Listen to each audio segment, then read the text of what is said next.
Cassandra sighed triumphantly as she pulled into the driveway. The lights were on outside. She could see that the back of the house was brightly lit as well. Good. Harold was still awake and now frantically wondering where she was. He would be receptive to the changes she had already made. One part of her regretted what was about to happen. Harold was a wonderful provider. Though a bit boring in bed, she missed the fire. She was tired of security and dependability. She had taken the first giant step into a new arena.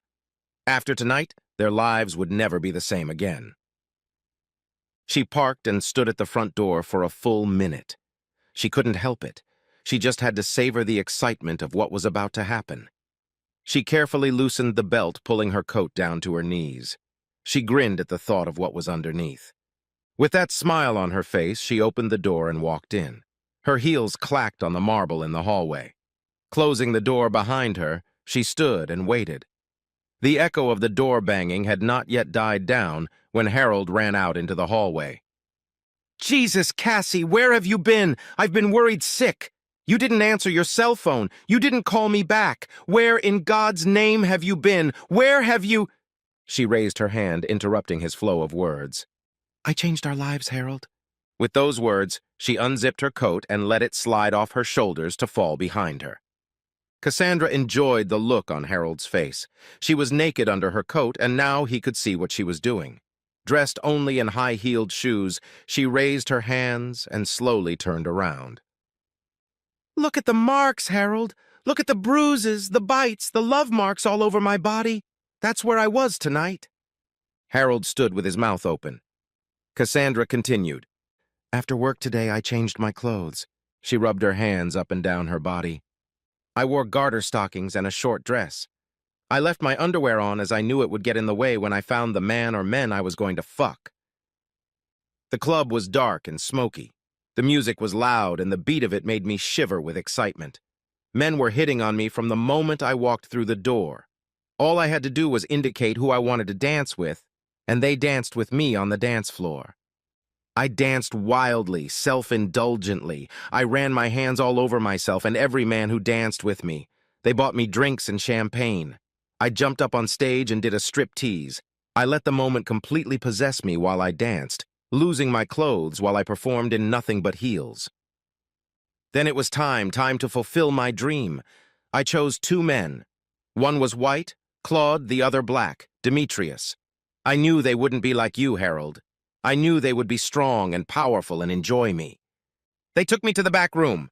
"Now, Harold, kneel before me. I want you to whiten me." Cassandra watched Harold move closer to her. His eyes burned as he examined her from head to toe. She closed her eyes, put her hands to her sides, and pitched forward.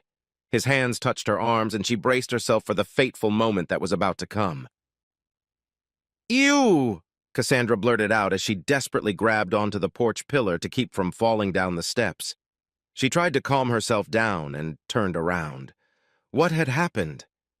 She felt Harold's hands gripping her tighter, and then suddenly she was outside, and the sound of the front door slamming shut echoed in her ears.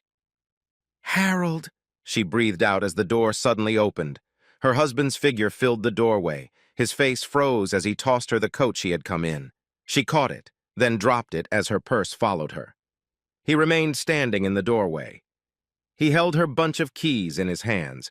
As she stumbled toward him, he finished removing the key from the bunch and tossed it to her.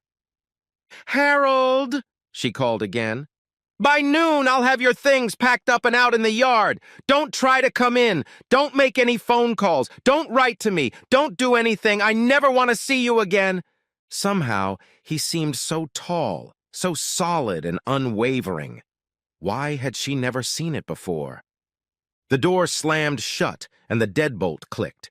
Encouraged by the sound, Cassandra began fumbling through her keys, trying to unlock the door. She realized to her horror that this was the key that opened this door. She desperately pounded on the door.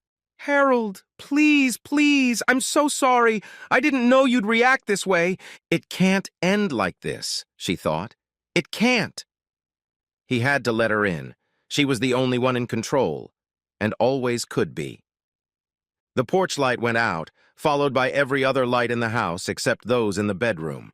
She rushed to the window, ignoring the fact that she was still naked. Standing on tiptoe, she could barely see the room through the gap in the curtains. Harold walked through her limited field of vision. He was carrying hangers of her clothes. Returning empty-handed, he retraced his steps, ignoring her desperate knocking on the window. Suddenly, a bright light enveloped her.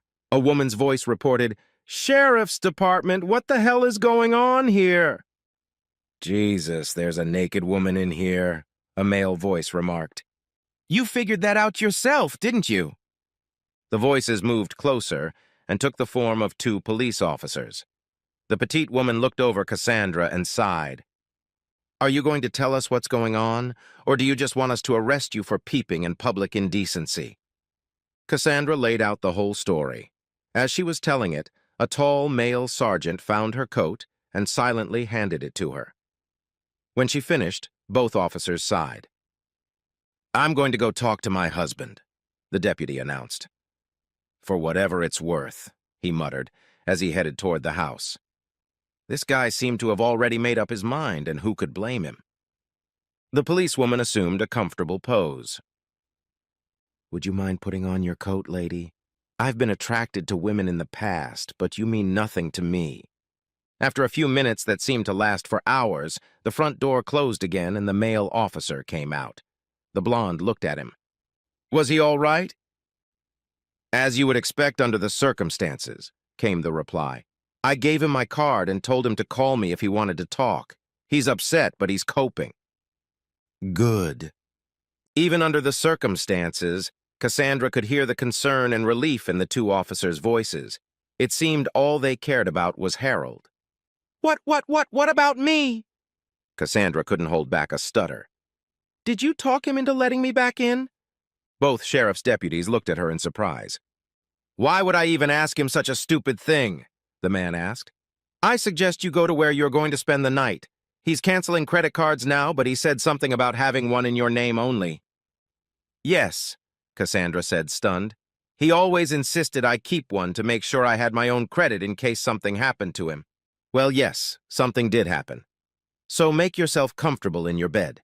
If we have to come back here, your soon-to-be ex-husband won't have to file a complaint. We'll do that and give you a charming place to spend the night." The female officer turned and walked away.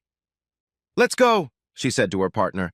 "We finish in an hour, and I want a drink as soon as possible." Both officers walked back to their patrol car. Cassandra heard the female officer say, "Honey, if I ever do anything that stupid, shoot me, okay?" "You can count on it," came the reply. The doors slammed shut and the car drove off.